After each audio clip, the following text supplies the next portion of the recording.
Bonjour people and welcome back to another Transformers review. This time we are taking a look at the Age of Extinction Voyager class Evasion mode Optimus Prime. Basically this is the first attempt from the movieverse to do a G1 inspired version of Optimus. Later down the line the Bumblebee movie would do a version which arguably is a bit more G1 authentic than this guy. However, for a first attempt, this is a spectacular figure. Now we'll look at the figure in a moment. First of all, we'll take a pew at the accessory. This is an odd thing because this doesn't actually belong to Optimus Prime. This is the shotgun that belongs to Dark of the Moon Megatron. But it came out with this figure. Back in the Dark of the Moon line, the Megatron figure had this weird... I'll show it. This thing, which is meant to be a fusion cannon, this mech tech weapon. But yeah, that's clunky and weird, and he never had that in the film. He had this. And I don't particularly know why it came out of this Optimus, but hey-ho, it's compatible with Megatron, and I will show that off later. But as just an example as to how well it shoots, you activate it with this little bit at the top here. There we go. That's quite a powerful missile. So putting that off to the side, let's now take a look at Prime. And just like his G1 version, he is a flat-nosed cab. And yeah, it's not exactly movie accurate because in Age of Extinction, when we first find him, he's very beat up, he's riddled with bullet holes, he's rusty, he's dirty, he's a mess. And he doesn't quite look like this. And especially given that the movie Optimus notoriously has flames. This guy doesn't have any. He is just straight up, red upper torso, blue pants, G1 Optimus. But, having said that, he looks stunning. You've got a nice red that takes up all of the cab.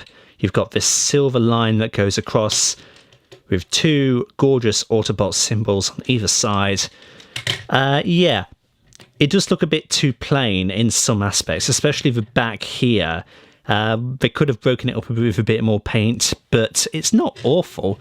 And actually in hand, he looks really rather beautiful. Translucent clear plastic for the windows. You obviously can't see in. The arms will create the top of the cab.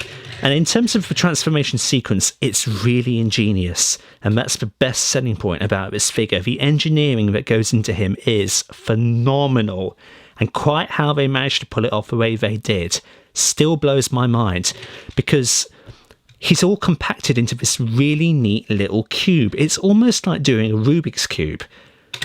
And, you know, it's great. And we'll show it off in just a second, but we will do a quick size comparison for vehicle mode. And I'm only going to bother to do one, just because I have this conveniently on hand. But this is Optimus from Transformers Armada. I don't know if you'd class it as a Voyager class or a leader class. Without his trailer, he's the size of a Voyager, but it's a stark difference in terms of size, but there is almost like a decade between these two guys. Yeah. You can see the massive difference. And how far Optimus Primes have come in terms of engineering. This guy's very simple. This guy isn't as simple, but he's very, very clever. And to prove how clever he is, let's have a look at that transformation. He's a case of a figure where you need to do it in particular steps, or else you really do risk breaking him. He's very finicky when it comes to his arms and trying to get him in position. It's harder to get him in cab mode than it is to get him into robot mode, I've found. But to begin with, you want to get your nails in and just unclip these panels from the side. And then you want to come here and pull that bit out, only up to about that far. Stick your finger in that hole and pull out all of that and just let it hang down.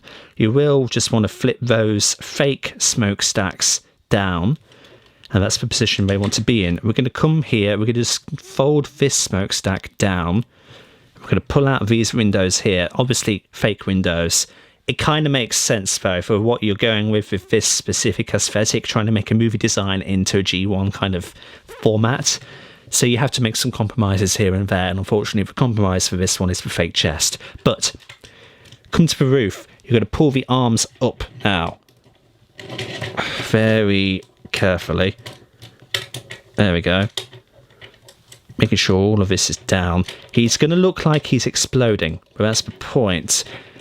Follow through by rotating all of this up and putting that back. And then knock them down just a little bit more, because hopefully what you're going to do in a second is flip all of this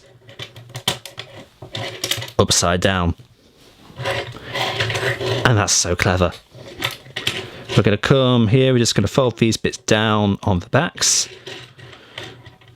keeping them up.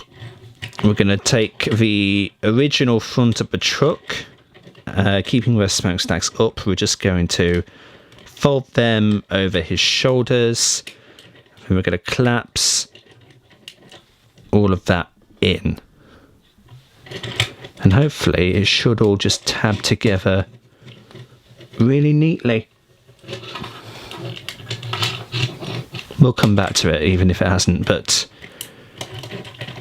just get the arms into a nice position, and then it's pretty much straightforward from here on out. Straighten the legs, fold the lower halves down so you get his feet, flip his kneecaps, split the legs a bit, and there you basically have Evasion Mode Optimus Prime in robot mode. That transformation sequence is stunning. How he basically folds inside out and you make a really compact robot mode. And you would take one look at this and you just wouldn't be able to fathom how that turns into a flat-nosed truck. Yet somehow, through wizardry, through magic, Hasbro pulled it off. This guy, easily, without a shadow of a doubt, is the best figure to come from the Age of Extinction line, which was notoriously crap. I'm not going to sugarcoat it. It was crap. This and like Evasion Mode Bumblebee, that's not what he's called. I can't remember what he's called off the top of my head, but the Black Camaro Bumblebee, those two really were the only good figures to come from that line. Galvatron was a shell former, Hound was awful, Drift was very subpar, Crosshairs was a mess, and the Dinobots weren't all that good, really. I mean, let's be honest, especially if you look at Grimlock. How they did him in the Studio series, it's just amazing. The Age of Extinction versions, not very good in comparison. But this guy has not had a new version come out since, and yeah, he's great.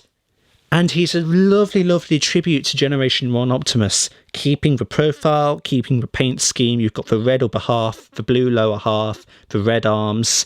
The blue shoulders here are a bit puzzling to me. I don't quite know what they were intending to go with, but it's not too weird. Now, once again, we're going to try, probably in vain, to get a close-up of his head. I think that's the best we're going to do, but you can probably make out it's very intricately sculpted. Now, this is a version of Optimus that does not have his faceplate. That doesn't matter in the slightest, because as a trade-off, you get superb detailing on his face. And it's beautiful. Plus, he has light piping. I think it's clear plastic. I'm going to attempt to show it off. Yeah, there you go. It's clear plastic in this case. It's not blue, which, again, it's odd. It's an odd choice, but it's excellent. Everything about this figure is excellent. Now let's get him back in focus. He can hold his gun. Now my version is second-hand. I actually have a very long and very interesting story about how getting him, but I won't tell it. Now he can hold the gun. This isn't the best arm to demonstrate it because it's, as I said, second-hand and floppy, but he can hold the gun, but he holds it where the magazine cartridge would go in. And quite frankly, it looks ridiculous. But as I said, it's Megatron's gun. Now this can give you a sense of how well they scale together, and I think it's a pretty good scale. Now, usually Megatron should be taller than Optimus. In this case, you know, it's not too bad. They look pretty good together, I have to admit. But you can see here, this gun is clearly Megatron's. He's even holding it, you know, in the correct place. You can see how his hand is sculpted in such a way. Well, I should say that the gun is sculpted in such a way that his forefinger goes through the trigger. Plus, conveniently, there are rectangular tabs here that slot into perfectly moulded slots on his palms. It's Megatron's gun. And for the sake of my display, I give it to him. I don't give it to Prime. I just have him standing there with his hands on his hips in a very noble and heroic pose, as Optimus should have. But yeah, size comparison, they look good together. They are from different lines, but not very far apart. His accessory, that's why I got him when I got him, just so he could have his gun. True story. Moving Megatron off though. Here we have Armada Optimus Prime. Again, in this specific orientation of him, he is Voyager class size. So you can kind of gather how Voyagers have changed in size over the years. And weirdly, in this comparison, they're the same size. And I say weirdly because I believe at the time Transformers were going through a size reduction just in general. Voyagers were significantly smaller than they used to be. Deluxe classes seemed to be. But there was a big hoo-ha at the time about it. I think in retrospect it was a bit, I don't know, not accurate. I mean, like if you compare old figures to the Studio series, then it's noticeable. But as you can see here, this is a 2014 figure, and this, I can't remember when Armada came out. I want to say like 2002, somewhere around there, but early noughties at least. Very similar sizes to one another. And yeah, fantastic engineering on the left. Yeah, okay, engineering on the right. It's nothing special. It's very basic. But this guy, mwah, chef's kiss. Moving him off. We'll do one more size comparison. This big blue guy here is Nightwatch Optimus Prime from the first movie Allspark Powers repaint line. Yeah, that's kind of ridiculous, isn't it? Comparing a leader to a Voyager, especially a 2007? Or it could be 2008. Somewhere there. Comparing an Optimus from that year to an Optimus from 2014. And I know which one I prefer. There's a clue. In terms of articulation, Optimus has a 360-degree rotation at his head, thanks to his neck being on a ball joint. He also can go forwards and backwards for some inexplicable reason, probably for transformation. He can go 360 at the shoulder, and speaking of transformation, he can have a really nice bend at the elbow. He also has a 360 rotation of the upper arm on this mushroom peg. Nothing at the wrist. He can rotate that far at the waist, that side, that way, and that far that way. He can do the splits, as you can see. He has a very good kick backwards and a very good kick forward. Lovely knee bend. And some good ankle pivot. And really, that's all there is to it. Get this guy. Get him if you don't have him. He is wonderful and he is well worth having on your shelf. He looks great. His transformation is so enjoyable to do. And he's honestly, he's one of the best Optimus Primes to come out in the last decade or so, I think. Like, especially if you want a Voyager class Optimus specifically, he is the best. I'm hard pressed to say that because, like, the Battle Hooks or Battle Blades Optimus from Hunt for Decepticons is in my mind as well, as is actually the Last Night Optimus Prime.